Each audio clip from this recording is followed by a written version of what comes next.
আসসালামু আলাইকুম রহমতুল্লাহি বারাকাতুহু। কেমন আছেন সবাই? আশা করি সবাই ভালো আছেন। যে যেখান থেকে ভিডিওটি দেখছেন আল্লাহর রহমতে সুস্থ আছেন। কে কোথা থেকে ভিডিওটি দেখেন সেটা যদি মেনশন করেন আমার ভালো লাগবে জানতে। অথবা যদি আপনার যেখানে বসবাস করছেন সেখানকার ওয়েদারটা কীরকম সেটা যদি বলেন, এখন শীতকাল না গরমকাল, সকাল না রাত, কখন ভিডিওটি দেখছেন, তাহলে বুঝতে পারতাম। তো এই পার্কটা হচ্ছে জনসন পার্ক। এইখানে হচ্ছে লাইব্রেরি আছে। আমি মুসাকে লাইব্রেরিতে নিয়ে আসি এখানে। তো খুবই সুন্দর একটা লাইব্রেরি আসলে। বড়দের জন্য প্রচুর বই আছে, ছোটদের জন্য আছে, আবার অনেক ডিভিডি নেওয়া যায়। প্লাস হচ্ছে পার্ক মিউজিয়াম সেগুলোর কার্ড আছে। তো এবং বসে পড়ারও জায়গা আছে, যারা বড়রা আছে। বিভিন্ন রকমের প্রোগ্রামও হয় এখানে প্রতিদিনের কোনো না কোনো। এখানকার লাইব্রেরিগুলো, আমেরিকার যে লাইব্রেরিগুলো, পাবলিক লাইব্রেরিগুলো এত উন্নত, মানে এত অ্যাক্টিভিটিস হয় যে আপনি বাচ্চাদের নিয়ে আসতে আপনার ভালো লাগবে, বা বড় যারা যদি কাছাকাছি থাকে তাহলে তারা সবসময় দেখা যাবে পাবলিক লাইব্রেরিতে আসবে। তো বাংলাদেশে এই সিস্টেমটা খুব কম। আমরা যখন স্টুডেন্ট লাইফে তখন খুব বই পড়তাম, এবং এই ধরনের লাইব্রেরিতে কিন্তু ছিল না, আমাদেরকে কিনে কিনে বই পড়তে হতো, অথবা কেউ কিনেছে তার থেকে এনে ধার করে বই পড়া। তো হলিক্রস কলেজে যখন পড়তাম, 2 বছর পড়েছিলাম এইচএসসি, তখন একটা খুব সুন্দর একটা লাইব্রেরি ছিল। তো আমি ওই লাইব্রেরি থেকে এনে প্রতি সপ্তাহে বই পড়তাম। আর এর আগে মেডিকেল কলেজে আমার ফ্রেন্ডরা কিনতো, তাদের থেকে এনে এনে পড়তাম। তো আর স্কুলে থাকতে পয়সা জমিয়ে জমিয়ে বই কিনতাম, কিন্তু সেই বই আবার লুকিয়ে রাখতে হতো, আব্বা দেখে ফেললে খবর আছে। তো রিক্সা ভাড়া থেকে টাকা জমিয়ে বই কিনতাম। তো একসময় শঙ্করের বই খুব পড়তাম। ওনার একটা বই আছে, সেটার নাম হচ্ছে একদিন হঠাৎ। কেউ পড়েছেন কি না, পড়লে জানাবেন। আর আমার মতো কার কার বই পড়ার নেশা ছিল সেটাও জানাবেন। তো সেই বইয়ের কাহিনী অত ডিটেলস মনে নেই, যতটুকু মনে আছে যে একটা নিউলি ম্যারিড গার্ল, তার বছর 2-1 হয়তো হয়েছে, বিয়ে হয়েছে, বেবি নাই। তো হঠাৎ করে একদিন তার হাজব্যান্ড অ্যাক্সিডেন্ট করে মারা যায়। তো she was not prepared at all. কেউ তো আসলে হাজব্যান্ডের সাথে যখন লাইফটা শুরু করে তখন 1-1.5 বছরের মাথায় হাজব্যান্ড মরে যাবে কোনো একটা হঠাৎ করে কোনো একটা ঘটনায়, সেটার জন্য প্রিপেয়ার থাকে না।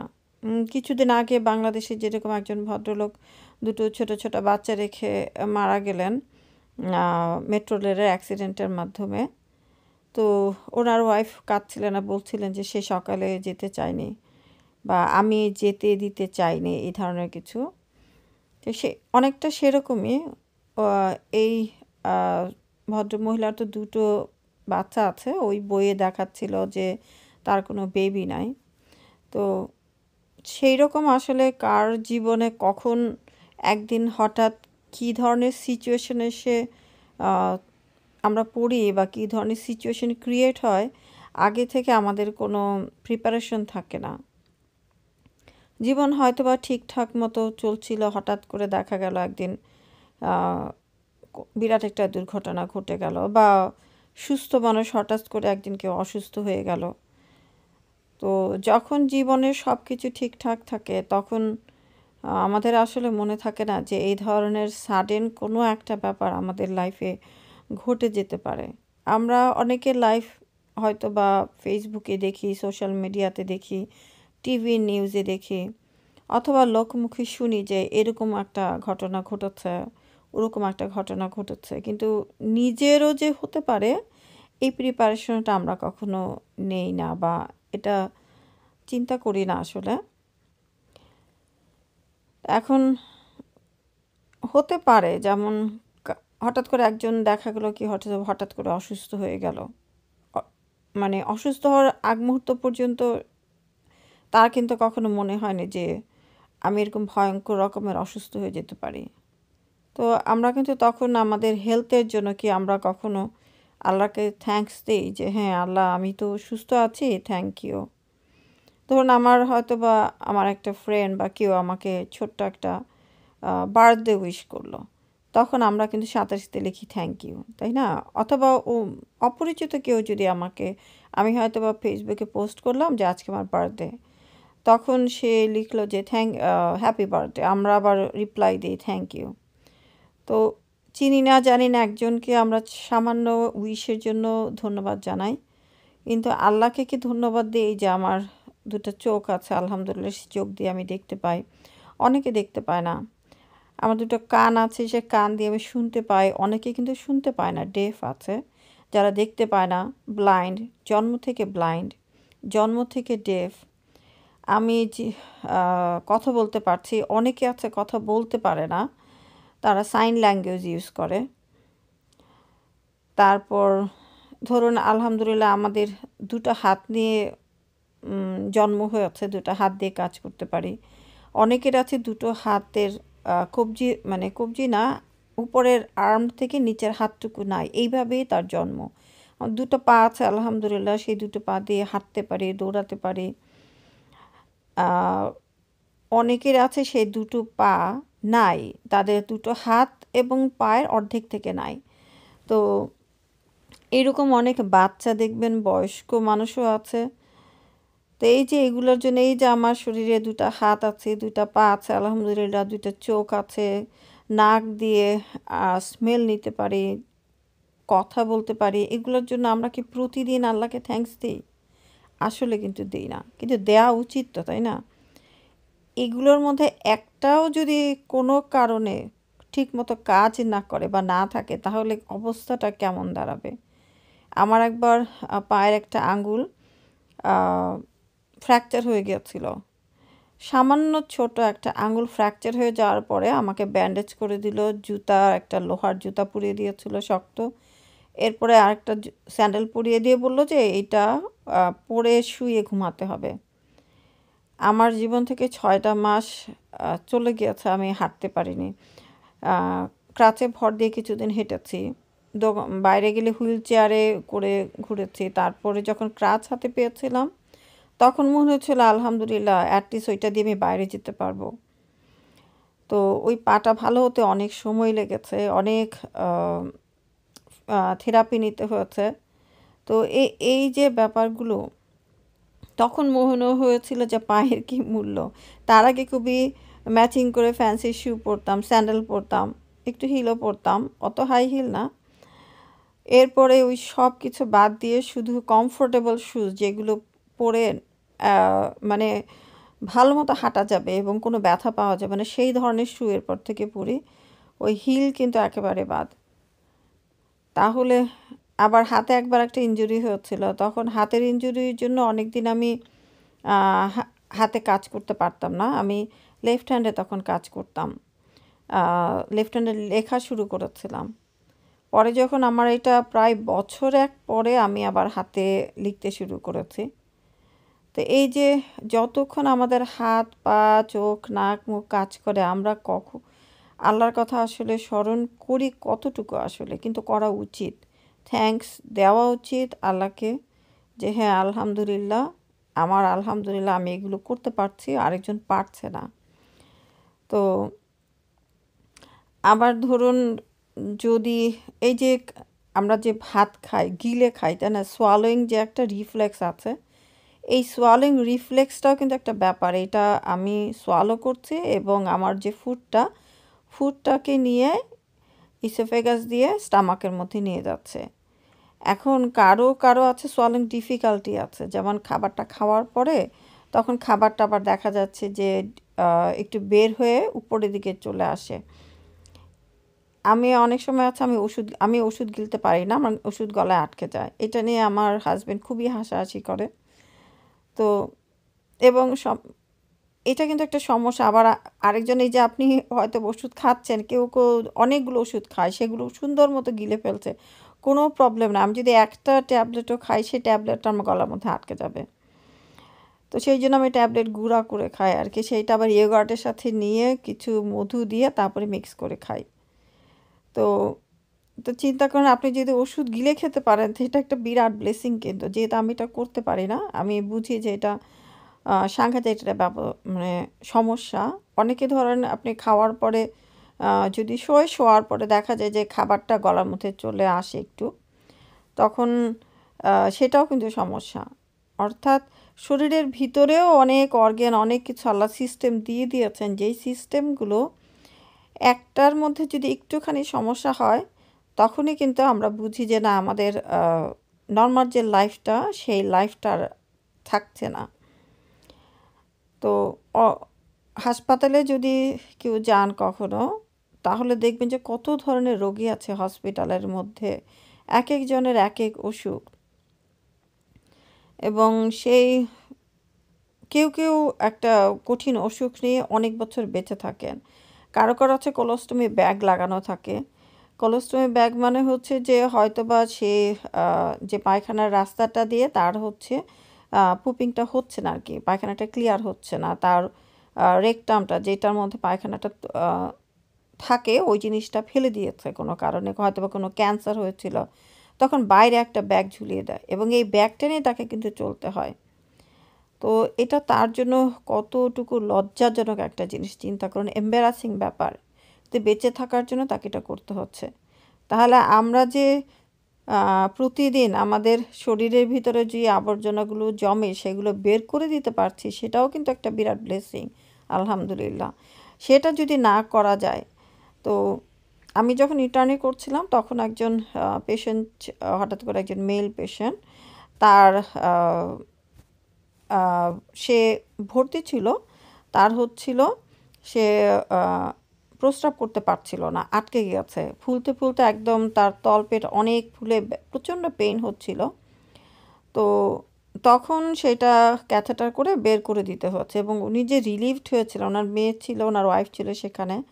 তো সাধারণত যারা মেল তারা এটা করে, কিন্তু আমার পরবর্তীতে আমার সাথে কোনো মেল ডক্টর সেই মুহূর্তে ছিল না, তো I had to do that.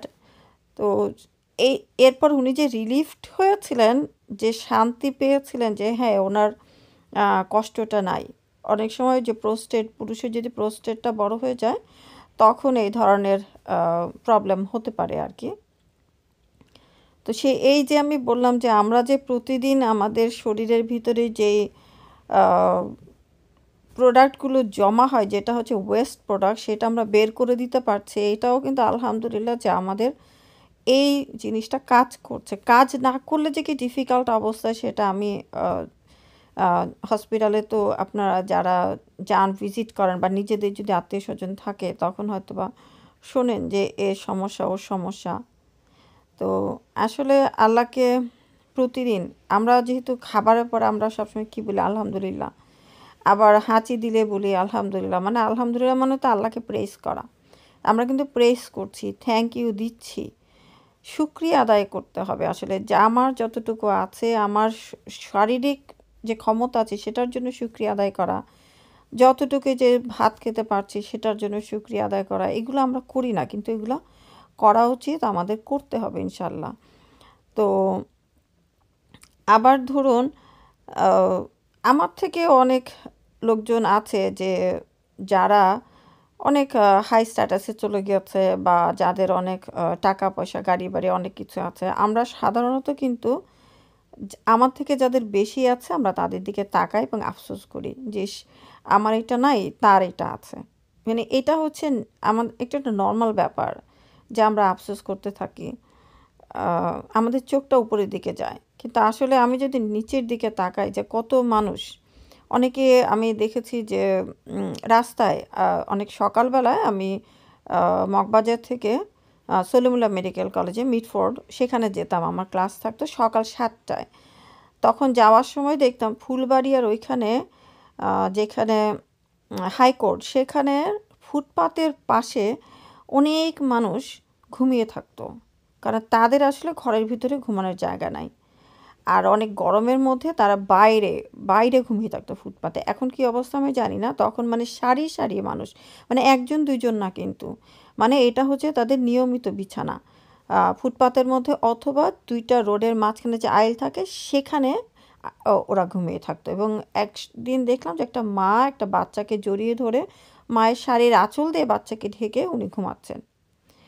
তো এই জিনিসগুলো আসলে আমরা সবসময় ঢাকা শহরে যারা বসবাস করে তাদের এটা প্রতিদিন তাদের হয়তোবা চোখে পড়তে, পড়তে একসময় চোখে সয়ে যায়। কিন্তু চিন্তা করে দেখুন যে আপনি ঘুমাচ্ছেন আপনার বিছানার মধ্যে আরাম করে উপরে ফ্যান ছেড়ে, কারো বাসায় হয়তোবা এসি আছে, এসির নিচে, আর তারা হচ্ছে রাস্তায় ফুটপাতে ঘুমাচ্ছে। তারা আমাদের মতোই মানুষ কিন্তু। এমন না যে তারা হচ্ছে নিজেরা আলাদা কোনো জগৎ থেকে এসেছে, আমি আলাদা কোনো জগৎ থেকে এসেছি। কিন্তু একই আল্লাহ আমাদেরকে তৈরি করেছেন এবং একই ডেস্টিনেশন কিন্তু আমাদের। তাদের ডেস্টিনেশন কিন্তু আলাদা না।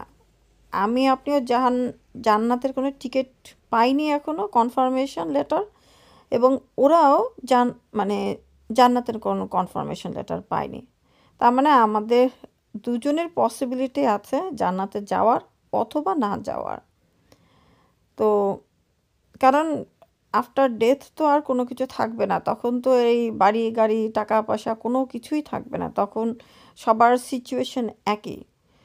তো এখন যেই পার্থক্যটা সামাজিক স্ট্যাটাসের বলেন বা থাকা খাওয়ার যে পার্থক্যটা এটা আছে, তো ওরাও তো ডিজার্ভ করে যে হ্যাঁ আমি একটা বাসার অ্যাটলিস্ট একটা বাসার ভিতরে ছাদের মধ্যে আমি একটা বিছানার মধ্যে ঘুমাবো, এইটুকু ডিজার্ভ তো ডেফিনেটলি করে।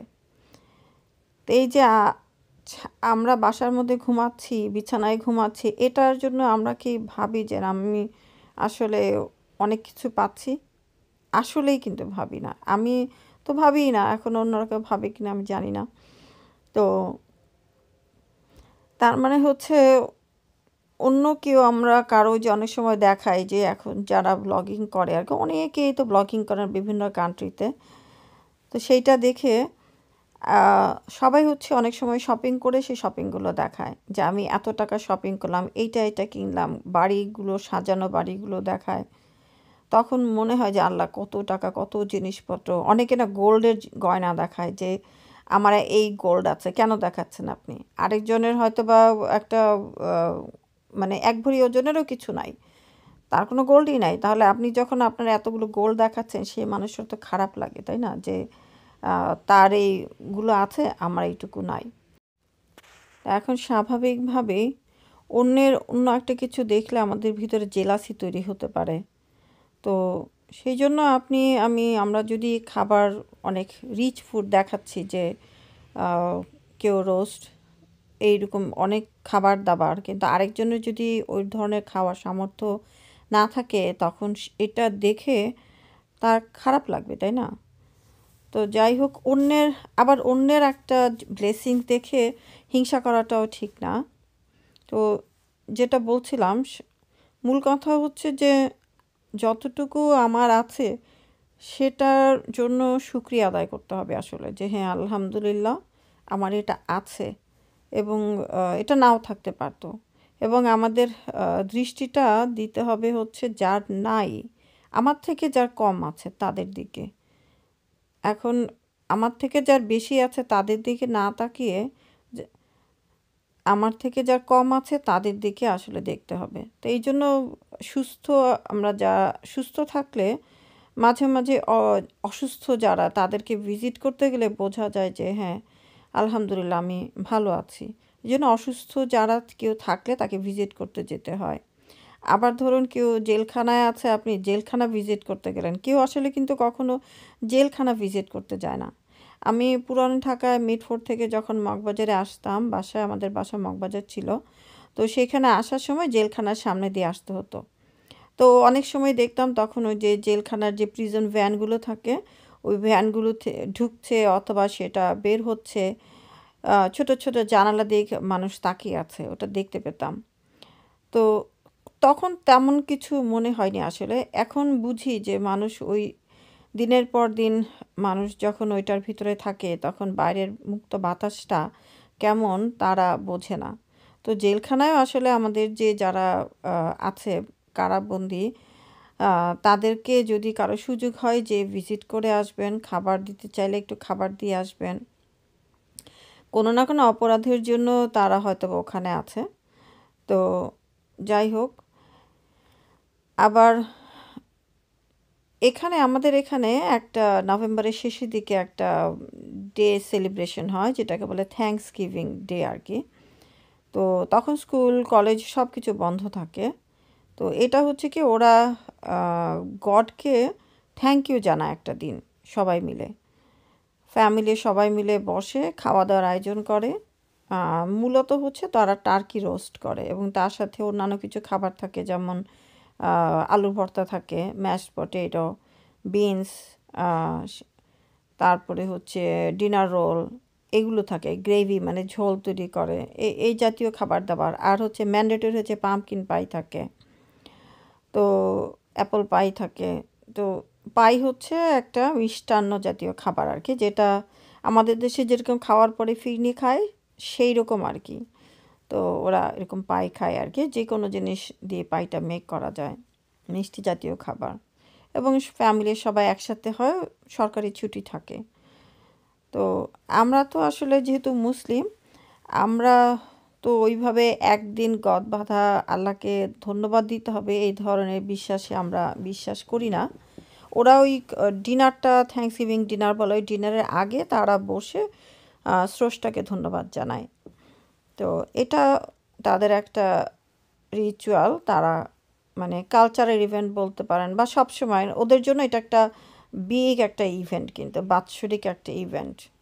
মানে ফ্যামিলির অনেক দূর দূর থেকে মানুষজন একসাথে হয় আর কি। যেমন ক্রিসমাস যেরকম বড় একটা তাদের ইভেন্ট, সেই রকম থ্যাঙ্কস গিভিংও এরকম বড় একটা ইভেন্ট। এখন যে পার্কটা দেখছেন এটা হচ্ছে অনন্দাগা লেক পার্ক।